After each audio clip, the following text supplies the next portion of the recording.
Big boss Telugu season 8 తాజా episode చూస్తే చాలా ఇంట్రెస్టింగ్గానే జరుగుతోంది. ఎందుకంటే ఇక్కడ గొడవలు మాత్రమే కాదు, ఎవరైతే మన గ్రూప్గా ఆడుతున్నారో అనుకుంటున్నామో వాళ్ళ మధ్య కూడా చిన్న చిచ్చు అయితే రాసుకున్నట్లుగా కనిపిస్తోంది. అయితే ఇప్పుడు మనం చెప్పుకుంటుంది యష్మి, నిఖిల్, పృథ్వీ లేకపోతే సోనియా వీళ్ళ గురించి కాదు, సోనియా అభయ్ గురించి.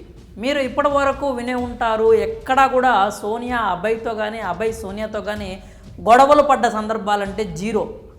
ఎప్పుడు అవసరమైనా కానీ ఒకళ్ళనొకళ్ళు సపోర్ట్ చేసుకుంటూ వచ్చారు. దీనికి సంబంధించి బయట అయితే ఎక్కువ ఆరోపణలు విమర్శలు కూడా స్టార్ట్ అయినాయి అనమాట. ఎందుకంటే స్వయంగా అభయ్ మాట్లాడుతూనే 2 సందర్భాల్లో మీకు సోనియా గురించి ఏం తెలుసు, ఆమె నాకు 10 ఇయర్స్గా తెలుసు, 1 డికేడ్గా నేను ఆమెను చూస్తూ ఉన్నాను, ఆమె ఎంత మంచిది, వ్యక్తిత్వం పరంగా ఎంత మంచిది, తన దగ్గర డబ్బులు లేకపోయినా ఎన్జిఓలు రన్ చేస్తూ ఎంతమందికి సహాయం చేస్తుందో అంటూ మన వాడైతే ఎక్కువ ఎలివేషన్స్ అయితే ఇచ్చేస్తున్నాడు సోనియాకి ఇప్పటికే.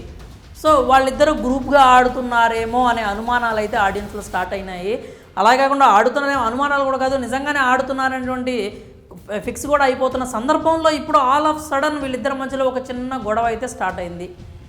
అబ్బాయి ఒక టాస్క్ జరిగిన తర్వాత నిఖిల్ని పక్కకి తీసుకెళ్ళి మాట్లాడుతున్నాడు అనమాట. అసలు ఎలా మాట్లాడతారు అలాగా నా గురించి, ఏమీ తెలియని వాళ్ళు ఏమన్నా మాట్లాడినా ఓకే, కానీ అంతా తెలిసిన సోనియా లాంటి వాళ్ళు నా గురించి మాట్లాడతారా అలా అని చెప్పి మనోడు మాట్లాడటం చూసాము. అయితే అప్పుడే అర్థమైంది వీళ్ళిద్దరి మధ్య ఏదో ఒక చిన్నగా స్టార్ట్ అయింది అని చెప్పి అనుకున్నారనమాట. అది కాసేపటికి చిన్నికి గాలివాన అనే స్థాయికి వెళ్ళిపోయింది. ఎందుకంటే ఆ తర్వాత బెలూన్ టాస్క్లో నిఖిల్ వర్సెస్ అభయ్ అయితే మనం టాస్క్ జరగడం చూసామో ఆ టాస్క్కి సంచాలకంగా చేసింది సోనియా.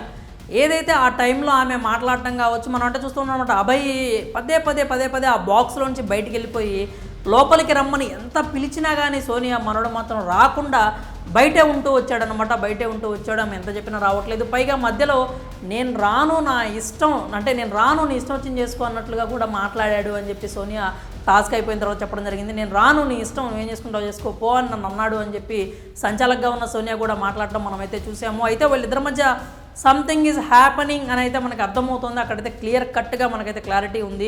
వీళ్ళిద్దరి మధ్యలో ఇప్పటివరకు గ్రూప్గా ఉన్న వాళ్ళు, ఎప్పుడైతే సోనియా అభయ్ ఒకే క్లాన్ కాకుండా అభయ్ క్లాన్లోకి కాకుండా సోనియా నిఖిల్ క్లాన్లోకి వచ్చిందో అక్కడే అసలు స్టార్ట్ అయినట్టుగా మనకైతే కనిపిస్తుంది.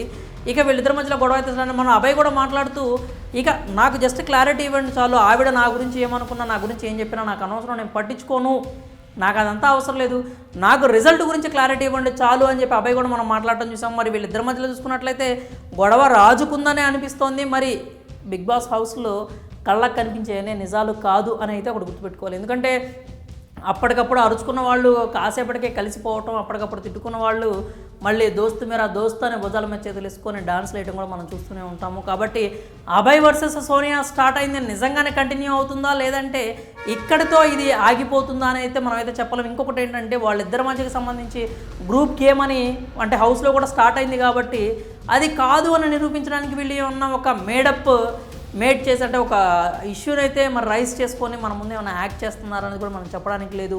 ఓవరాల్గా చూసుకున్నట్టయితే ప్రస్తుతం అయితే సోనియా వర్సెస్ అభయ్ అయితే స్టార్ట్ అయిపోయింది హౌస్లో. మరి అది ఎంత దూరం వెళ్తుంది, ఎలా వెళ్తుంది, వీళ్ళిద్దరి మధ్య అసలు ఏం జరుగుతుందనే తెలియాలంటే కనీసం ఇంకొక వారమైనా ఆగాల్సిందే, అప్పుడే మనకు క్లారిటీ అయితే వస్తుంది. మరి సోనియా వర్సెస్ అభయ్ అయితే మరి గొడవ జరుగుతుంది అంటారా, లేకపోతే ఇదంతా ఒక డ్రామాగా మీరేమన్నా అనుకుంటున్నారా? మీకేమనిపించిందో మీ అభిప్రాయాలు అయితే కామెంట్స్ రూపంలో తెలియజేయండి.